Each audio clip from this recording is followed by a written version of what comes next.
Welcome back to the Lost Planeswalker, and today we are building an Eldrazi deck I'm calling Eldrazi Overload. And the commander of this deck is none other than the new legendary creature from the Rise of the Eldrazi commander deck, Zhulodok, Void Gorger. Zuladoc is a 6-mana legendary creature Eldrazi. Colorless spells you cast from your hand with mana value 7 or greater have Cascade.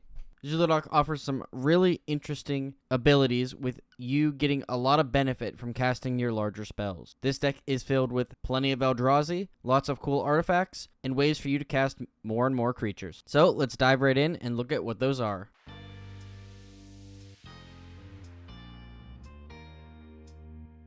Starting off, we're going to look at the lands in this deck, and this is one of the actually really interesting decks where I didn't think there was going to be that many colorless lands that matter, and there's a lot that do. So starting off, we have Ancient Tomb, Buried Ruin, and Cavern of Souls. Ancient Tomb generates 2 mana while dealing 2 damage to yourself. Buried Ruin can return a artifact from your graveyard to your hand, and Cavern of Souls can be used to make it so your creatures can't be countered, which is important because you could spend your entire turn casting one creature, and for it to get countered would really suck. Next up is Eldrazi Temple, Eye of Ugin, and Reliquary Tower. Eldrazi Temple can be tapped for 1 colorless or 2 colorless and spend it to only cast Eldrazi spells or activated abilities of Eldrazi. Eye of Ugin makes it so your Eldrazi spells cost 2 less to cast, and for 7, tap, search for a colorless creature card, reveal it, put it in your hand, then shuffle your library. This is a really great card, not the best on turn 1 or 2 because it doesn't actually generate any mana, but we can use it every turn to go search for something if we have enough mana left over. And Reliquary Tower is just a great card that gives you no maximum hand size.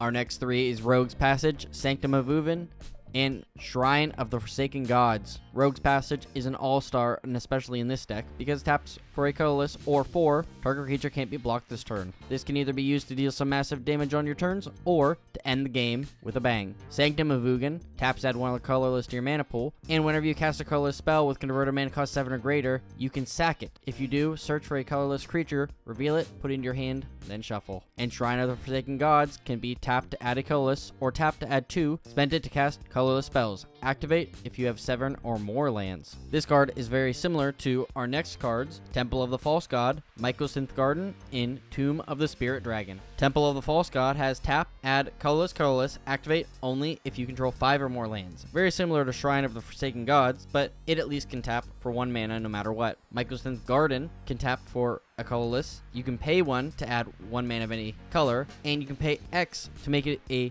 target non-token artifact you control with mana value equal to X. This can be used to get your best thing and give you 2 of them. And Tomb of the Spirit Dragon taps for colorless or 2 tap, gain 1 life for each colorless creature you control. Next up we have our Urza lands, Urza's Mine, Urza's Power Plant, and Urza's Tower, which rely on you having all 3. And if you do, you can add an insane amount of mana every turn with them. There's a couple ways to get these in the deck, but you're gonna have to draw 1 or 2 anyways. And lastly, we have Urza's Workshop and Wastes to round out our deck. Urza's Workshop is a card from the Urza and Mishra Precon decks, and it has Metalcraft. Tap, add 1 colorless for each Urza's land you control. Activate only if you control 3 or more artifacts. Or tap for a colorless. This is great because we can pair this with our Urza lands and be able to generate a ton of mana. And Wastes is the basic land type for colorless cards. These are generally a little more expensive because they are not printed as frequently as the other lands are, but they're still not bad. So if you want to build a deck, it's not going to cost you a fortune. Along with these big creatures, you're going to need a lot of ramp and cost reduction to be able to cast these. So let's look into some of those options that I have included in the deck to help you cast more creatures faster. Starting out, we have Basalt Monolith,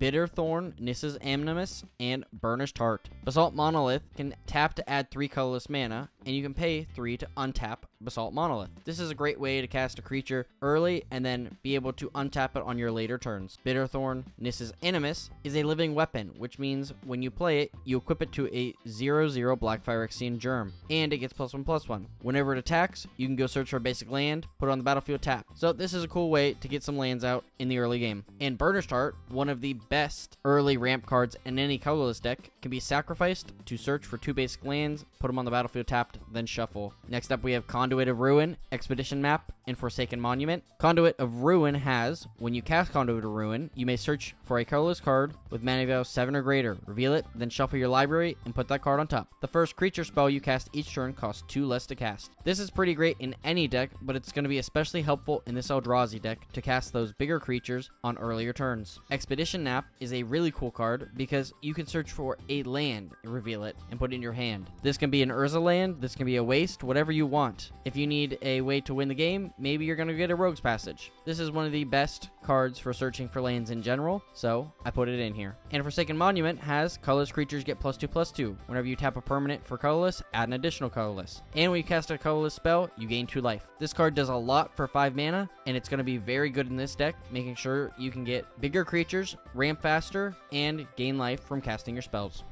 Hedron Archive, Hedron Crawler, and Herald's Horn are 3 next cool cards. Hedron Archive can tap to add 2 colorless mana, or later in the game you can sack it to draw 2 cards. Hedron Crawler is just 2 mana, but can tap to add a mana to your mana pool, and Herald's Horn lets you choose a creature type, makes those spells 1 less to cast, and at the beginning of your upkeep, you can look at the top card of your library. If it is a Eldrazi, that's what we call in this case, you get to put it in your hand, and then you can draw another card. Horizon Stone, Karn, Legacy Reforged, and Kozilek's Channeler are all 5 mana, and very good. Horizon Stone says if you would lose unspent mana, that mana becomes colorless instead. We're going to have a lot of colorless mana, but this means we can store it up, and maybe cast something big really early in the game, while we only have about half the mana we would need to cast it normally, because it'll save it up for our next turn. Karn Legacy Reforged has power and toughness are equal to the greatest mana value among artifacts you control. So, when you cast him, he's at least a 5/5. At the beginning of your upkeep, add a colorless for each artifact you control. This mana can't be spent to cast non-artifact spells. Until the end of your turn, you don't lose mana as steps and phases end. In addition to the big Eldrazi, you will see a lot of big artifact creatures in this deck that we would love to spend that mana on as well. And Kozilek's Channeler is 5 mana to tap for 2 mana, which isn't the best, but could really come in handy in a deck like this. Our next 3 cards are Palladium Mirror, Sol Ring, and Solemn Simulacrum. Palladium Mirror taps to add 2 colorless. That's much better than Kozilek's Channeler, but it's not an Eldrazi, so not as much fun. We have Sol Ring, which is really great because you tap 1 mana to cast it, and it instantly taps for 2, giving you double the mana you spent to cast it the first time you use it. And Solemn Simulacrum enters the battlefield, search for a basic land, and when it dies, you draw a card. This is going to help us ramp early and draw us a card, so I really like it. And lastly, we have Thran's Dynamo, Ugin the Ineffable, and Urza's Incubator. Thran Dynamo is 4 mana and taps for 3, which like Sol Ring can very easily make you mana positive the second turn you play it. Ugin the Ineffable has colorless spells you cast cost 2 less to cast, which is super powerful, especially in this all-colorless deck. We can also exile the top card of our library face down and look at it and create a 2/2 colorless spirit creature token. Then when that token leaves the battlefield, you may put the exile card into your hand and -3, destroy target permanent that's 1 or more colors. This kind of does a whole lot of good stuff for us, so we'll definitely want to protect it. And lastly, Urza's Incubator is only 3 mana, and we choose a creature type, and creature spells of the chosen type cost 2 less to cast. Similar to Ugin the Ineffable, who just makes all colorless things cheaper, this makes all Eldrazi cheaper, and we really love that. Talking about loving Eldrazi, let's look at this next category where we have 19 Eldrazi, including the ones we already talked about in the deck. I didn't know how many large Eldrazi there really were, and there's a lot of really cool spells that we're going to be able to cascade using our commander off of. Starting off, we have Artisan of Kozilek, Bane of Balaged, and Breaker of Armies. Artisan of Kozilek has, whenever you cast a spell, you may return target creature card from your graveyard to the battlefield, and it has Annihilator 2. If one of our Eldrazi ended up in the graveyard, this is a great way to get it back. Bane of Balaged has, whenever it attacks, defending player exiles 2 permanents they control. That exiles their stuff, so, maybe if they don't want to lose their land, it's going to be their creatures, or maybe they'll have to sack lands to keep their stuff. There's a lot of really good benefits when you attack with this card. And Breaker of Armies has all creatures able to block Breaker of Armies do so. This can be used offensively when you attack to make it so your opponents can't block anything but this creature. You can swing in with 3 or 4 others, and with the giant Eldrazi, you'll probably kill them. Next, we have Deceiver of Form, Desolation Twin, and Eldrazi Mimic. Deceiver of Form can turn your other big creatures into a creature you reveal off the top. This is a cool way to make all of your small creatures into something really big to swing out with. Desolation Twin makes a copy of itself basically, and you get 2 10/10s for the price of 1. And Eldrazi Mimic is a really cool small creature that gets big when another colorless creature enters the battlefield. You can basically turn it into a copy of that by giving it its base power and toughness equal to that creature that entered the battlefield's power and toughness until end of turn. Moving on to some massive Eldrazi, we have Emrakul the Promised End, Endbringer, and Endless One. Emrakul the Promised End has, it costs 1 less to cast for each card type among cards in your graveyard. When you cast it, you gain control of target opponent during that player's next turn. Then after that, that player takes an additional turn. It has flying, trample, protection from instants. This is an awesome card that gives you control of your opponent's board, making it so you can control basically what happens to them before they take their next turn. If they play a sacrifice deck, well, you can sack all of their creatures. Maybe you can play some of their best spells and get some of the worst things they could possibly get with them. This is a cool way to basically give yourself a chance to slow down your opponents while also getting a flying, trample 13/13. Endbringer untaps during each player's end step and can deal 1 damage to any target. For 1, target creature can't attack or block this turn, and for 2, draw a card. We'll be making plenty of mana, so this is a super cool card. And the Endless One costs X, and when he enters, we put X+1/+1 counters on it. We can pay 7 to activate our commander, or more. This is a great card, and I really like it. Next up are some of my favorite new and old Eldrazi cards with Flayer of Loyalties, It That Betrays, and Kozilek, Butcher of Truth. Flayer of Loyalties is a new Eldrazi Titan, basically, with stats like that, and is very, very cool. For 10 mana, whenever you cast a spell, gain control of target creature until end of turn. Untap that creature. Until end of turn, it has base power and toughness 10/10 and gains Trample, Annihilator 2, and Haste. And Flayer of Loyalties also has Annihilator 2 and Trample. You can take one of your opponent's things, turn it into this monster, make them have to sacrifice their own things when it attacks, and deal more damage through Trample. I really love this card. I think it's going to be a pain to play against, but it's a really cool design. It That Betrays also has Annihilator 2, and whenever an opponent sacks a non-token permanent, put that card onto the battlefield under your control. Pairing these 2 cards together is super good because Annihilator makes them sack, so you'll get all the creatures they have to sack. And talking about sacking, we have Kozilek, Butcher of Truth, that has when you cast a spell, draw 4, and Annihilator 4, making them sacrifice 4 permanents. It That Betrays can basically get you 4 things off their board every turn you attack, making it super hard for you to lose at this point. And when it's put into a graveyard from anywhere, its owner shuffles it into the library. Next up, we have Kozilek the Great Distortion, Oblivion Sower, and Pathraiser Ulamog. Kozilek the Great Distortion is 10 mana, and when you cast a spell, if you have fewer than 7 cards on hand, draw cards equal to the difference. It has Menace, and discard a card with mana value X, counter target spell with mana value X. I can see this being really powerful if you have a lot of cards in your deck with a lot of different mana values, but since we have a lot of high cost mana cards, I'm not expecting us to be able to counter that many spells from our opponents. Oblivion Sower has when you cast a spell, target opponent exiles the top 4 cards of their library, then you may put a number of land cards that player owns from exile onto the battlefield under your control. Just a cool way maybe to ramp. And Pathraiser Ulamog has Annihilator 3, and it can't be blocked by except 3 or more creatures. This can put your opponent in a pretty sticky situation if they have less than 6 creatures, because they can sack their creatures to keep their other stuff on the board, but then they can't block this big guy. So that's a really interesting card that can be really effective in decks that power up 1 or 2 creatures at a time. Ulamog's Crusher, Ulamog the Ceaseless Hunger, and Ulamog the Infinite Gyre are our next 3 cards. Ulamog's Crusher has Annihilator 2, and it attacks each combat if able. This massive 8/8 is definitely a threat. Ulamog the Ceaseless Hunger has, whenever you cast this, exile 2 target permanents, indestructible, and when it attacks, defending player exiles the top 20 cards of their library. There's few ways to get cards back from exile, but exiling 20 is nearly impossible. And Ulamog the Infinite Gyre has, when you would cast this spell, destroy target permanent, indestructible, Annihilator 4, and when it's put into a graveyard from anywhere, shuffle the graveyard into their library. Again, Annihilator 4 is a killer card, and it's super, super dangerous. If this card ends up on the battlefield, you better exile it quick. If not, you're going to be losing a lot of your stuff.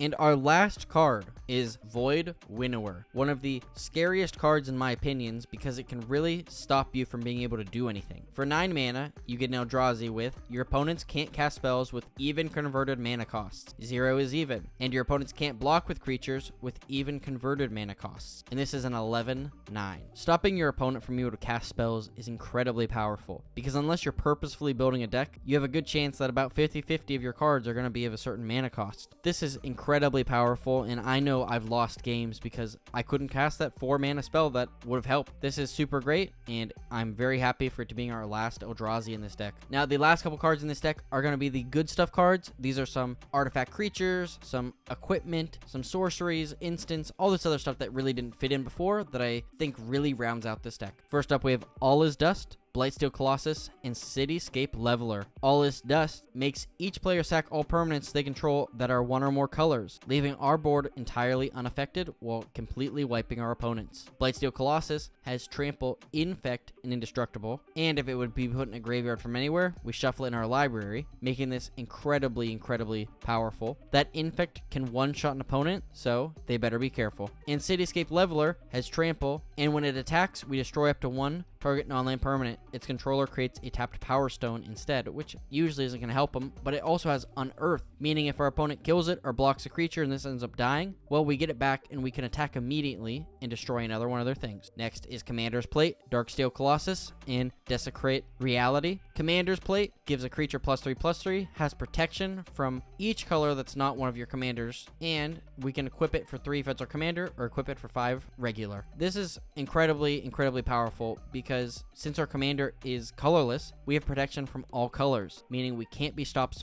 from swinging in. It buffs it and equips cheaper to our commander, so I really love it. Darksteel Colossus has Trample and Indestructible, just like Blightsteel Colossus, and also gets shuffled back in. Notably, it doesn't have Infect, but using our commander's ability, we can play Blightsteel, get Darksteel Colossus, and another card, which I'm okay with.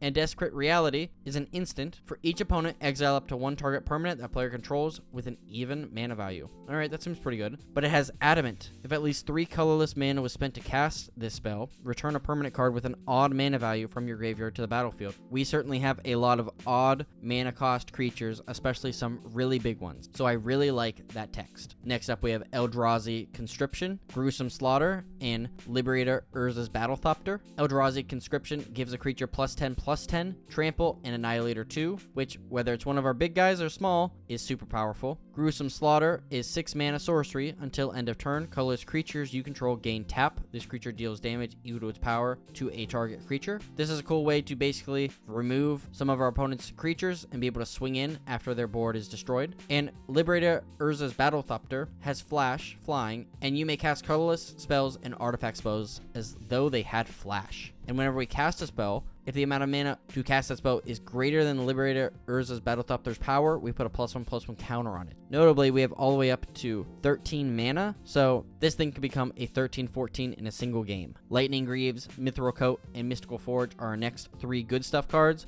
with Lightning Greaves giving our creatures haste and shroud, making it so they can't be removed and letting them attack the first turn they come in. Mithril Coat is a flash artifact equipment that gives one of our creatures indestructible, and as it enters can be equipped immediately for great value. And Mystical Forge lets us look at the top card of our library anytime. We can cast artifact and colorless spells from the top of our library, and if we don't like what's on top, we can pay 1 to exile the top card of our library, getting it out of the way to get us that good stuff below it. Not of This World, Platinum Angel, and Platinum Emporium are next. Not of This World is a 7 mana counter spell, and it allows us to counter an ability of a target permanent as well, and it costs 7 less if we have a creature with 7 power or greater, meaning this is a free counter spell in colorless that targets one of our things, which is super great. Platinum Angel and Platinum Emporium both help us not lose by Platinum Angel making it so we can't lose the game and our opponents can't win, and Platinum Emporium making it so our life total can't change. Both of these are very powerful and meet that restriction for our commander, so we get to cascade stuff right off top of it. Next up is Portal to Phyrexia, Rise of the Eldrazi, and Scour from Existence. Portal of Phyrexia is